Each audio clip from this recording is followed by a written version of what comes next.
اس مقصد کے لیے جو مشین بنی ہے اگر اس مقصد کے لیے وہ کام نہ کرے تو وہ بھنگار میں چلی جاتی ہے، کباڑ میں ڈال دیا جاتا ہے۔ ایک مکسر جو ہے مسالہ پیسنے کے لیے لی جاتی ہے یا پھر اپنے گھریلو کاموں کے لیے، واشنگ مشین کپڑے دھلنے کے لیے ہوتی ہے، کار ایک جگہ سے دوسری جگہ چلنے کے لیے ہوتی ہے۔ لیکن اگر یہ اپنے مقصد میں مشین کام نہ کر رہی ہو تو اس کو کوئی انسان رکھتا نہیں ہے، پھر اس کو اٹھا کر کے کباڑ خانے میں ڈال دیا جاتا ہے یا اس کو جو ہے بھنگار کر دیا جاتا ہے۔ یہی ہوتا ہے، اپنے مقصد پر جو چیز کام نہیں کر رہی ہوتی اس کو رکھا نہیں جاتا۔ میرے عزیزو، انسان پیدا کیا گیا ہے اللہ کی عبادت کے لیے، اور جب یہ انسان جس کام کی غرض سے پیدا کیا گیا تھا وہ نہ کر رہا ہو تو پھر بیکار ہے۔ اور بیکار مشینوں کو جس طرح کباڑ میں ڈالا جاتا ہے اسی طرح بیکار انسانوں کا ٹھکانہ دوزخ ہے۔ عبادت نہ کرنے والے یہ دوزخ میں ہیں۔ اسی لیے تو قرآن پاک میں اللہ فرماتا ہے عن المجرمین یتساءلون ما سلککم فی سقر۔ مجرمین سے جب پوچھا جاتا ہے کہ کیوں تم جہنم میں آئے ہیں تو انہوں میں اکثر یہی کہتے ہیں قالوا لم نک من المصلین، ہم نماز نہیں پڑھتے تھے، ہم نماز نہیں پڑھتے تھے اس لیے دوزخ میں ڈالے گئے۔ عزیزان گرامی، اس بات کو یاد رکھو۔ اب یہاں ایک سوال یہ ہوتا ہے کہ خالص اگر ہمارا مقصد پیدا کرنے کا عبادت ہی ہے تو پھر صرف عبادت کرنے کے لیے بنایا گیا ہے انسان، تو اب بازار کب کرے گا، گھر کب چلائے گا، بیوی بچوں کو کب دیکھے گا؟ خالص یہ عبادت کے لیے پیدا کیا گیا ہے تو پھر باقی سارے کام جو کر رہا ہے اس کا کیا ہے؟ میں آپ کو بتاتا ہوں۔ فرمایا کہ اگر کسی نے فجر کی نماز کی غرض سے مسجد میں داخلہ لیا، مسجد میں آیا، نماز پڑھا، اور پھر اس کے بعد مسجد سے باہر نکلتا ہے، مسجد سے باہر یہ سوچ کر کے نکلتا ہے کہ مجھے ظہر میں واپس آنا ہے، ظہر کی نماز پڑھنی ہے، تو فجر سے لے کر ظہر تک جو جو کام کیا اس نے وہ سب عبادت میں شمار ہوگا، کیونکہ وہ انتظار میں تھا دوسری نماز کے، اتنا وقت اس کا عبادت میں گزارا جائے گا۔ بس یہ ہے کہ کوئی حرام کام نہ کیا ہو، باقی وہ تجارت کر رہا ہو، لوگوں سے میل جول کر رہا ہو، اپنے گھر میں بیٹھا ہو،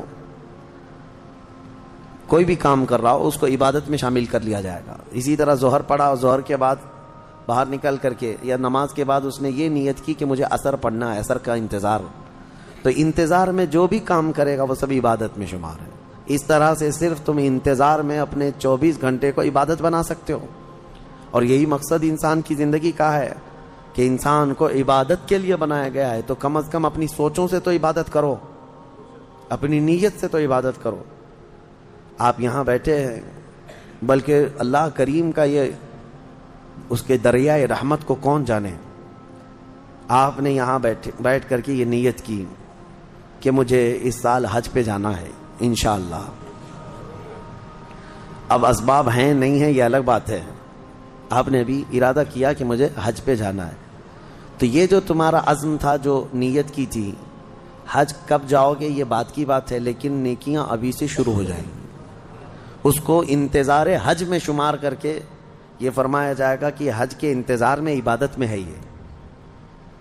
تو کیوں نہ ہم اس طرح کے بڑے کام جو رضائے الہی کے ہیں نیت کیوں نہ کر لیں؟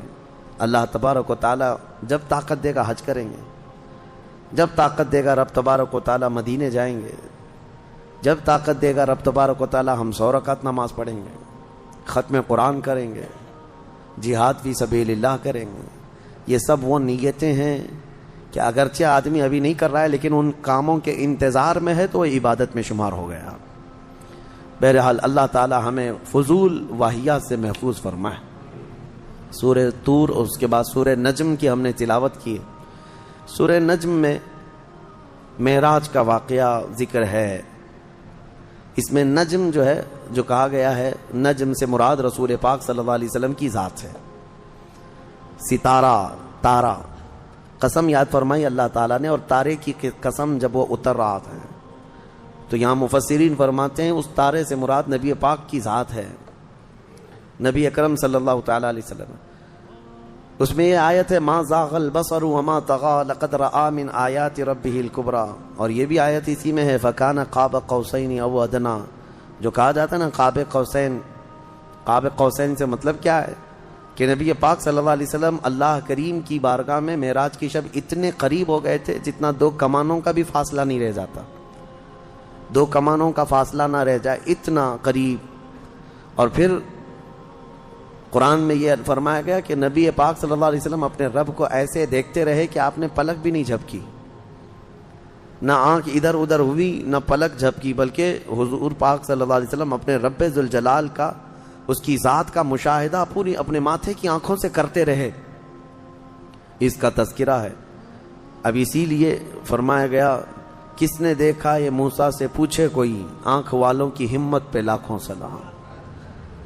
یہاں پر میں ایک نکتہ عرض کرنا چاہتا ہوں۔ سیدنا موسیٰ کلیم اللہ علیہ السلام اللہ کی بارگاہ میں یہ بار بار عرض کرتے تھے نا کہ اے اللہ تو مجھے اپنا دیدار کرا دے، اپنا دیدار کرا دے۔ رب تعالیٰ نے فرمایا تھا لن ترانی، تم مجھے نہیں دیکھ سکتے، لیکن بہت جب اصرار کیا سیدنا موسیٰ علیہ السلام نے تو اللہ نے فرمایا آؤ کوہ طور پہ۔ طور پہاڑی جو ہے یہ سینا ایک علاقہ ہے مصر میں، وہاں موجود ہے۔